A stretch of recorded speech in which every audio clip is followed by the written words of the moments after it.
नमस्कार, मैं Padmaja Bhubaneswar blessings team से। हम आज पढ़ेंगे तारकम सारध्यान द्वारा लिखी गई किताब कर्म और पुनर्जन्म के बारे में।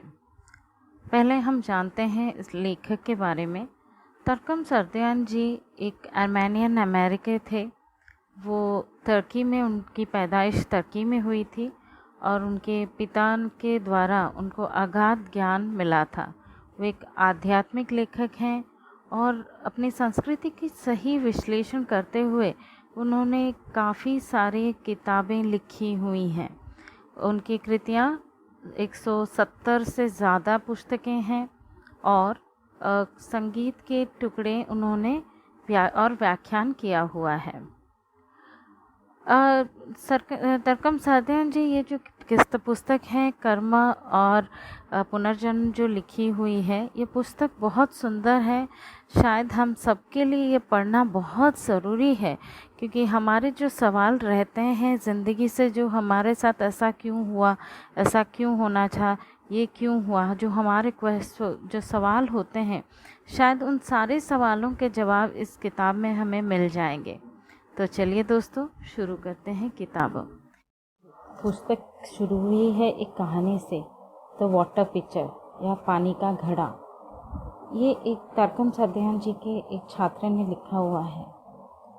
कहानी कुछ इस प्रकार है। गुरु ने छात्र को एक मटकी दी और कहा एक फव्वारे से पानी भर ले आओ। जो फव्वारा उनके आश्रम से आधा माइल दूर था।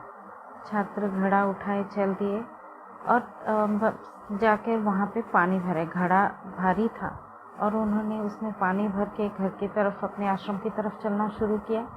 पर जैसे ही उनके शुरू किया, उन्होंने तब देखा कि घड़े में काफ़ी सारे छेद हैं, जिसमें से गरारे पानी का रिसाव हो रहा है और मटकी खाली हो रही है।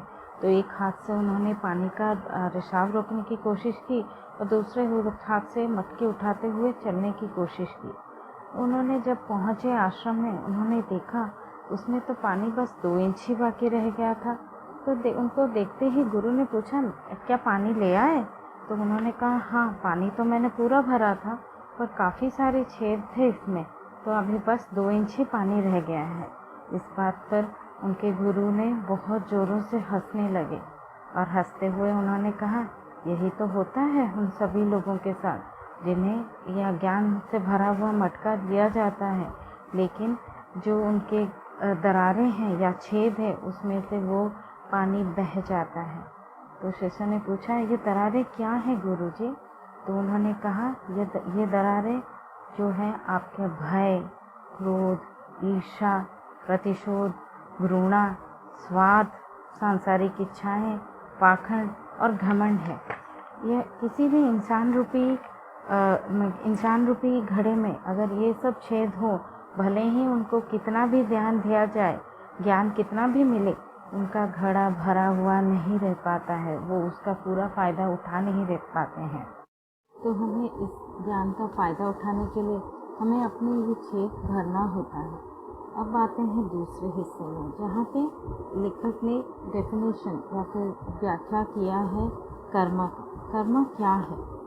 इंग्लिश में उन्होंने लिखा है, karma is the response of nature और the reaction of nature to our action.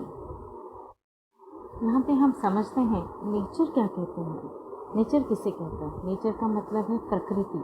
प्रकृति जो सारी तरह की ऊर्जाओं से लैस है हमारा और कर्म किसे कहते हैं? कर्म चारों प्रकार हो सकते हैं। वो या तो हो सकता है आपका शारीरिक हो, भावनात्मक हो, मानसिक हो या फिर नैतिक हो। और यहाँ दूसरा अभी नेक्स्ट वर्ड आता है आपका रिएक्शन। रिएक्शन क्या है? रिएक्शन यहाँ पे कहा गया है is an action against you. आपके कर्म, आपकी जो प्रतिक्रिया है, आपके खिलाफ एक कार्रवाई है। और रेस्पॉन्स क्या है? It's an action that benefits you. वो एक तरह का प्रतिक्रिया है जिससे आपको लाभान्वित करती है। उदाहरण के लिए मान लीजिए आपने हम कोई अपराध करते हैं, तो वो अपने आप में एक दंड है। वो हमारे लिए हमने एक दंड मुकर्रर किया हुआ है। और एक कोई अगर दयालु काम करते हैं या फिर कोई परोपकारी काम करते हैं, वो हमारे लिए खुशियाँ लाती है। फिर अभी इस समय समझा, यहाँ पे एक सवाल उठता है, फिर लोग ऐसा क्यों कहते हैं? भले ही आप जितना भी अच्छा करें, लोग आपके साथ बुरा ही करते हैं। ये जो कथन है, ये बहुत जटिल कथन है। इसका हमें अंतर्निहित अर्थ को समझना होगा।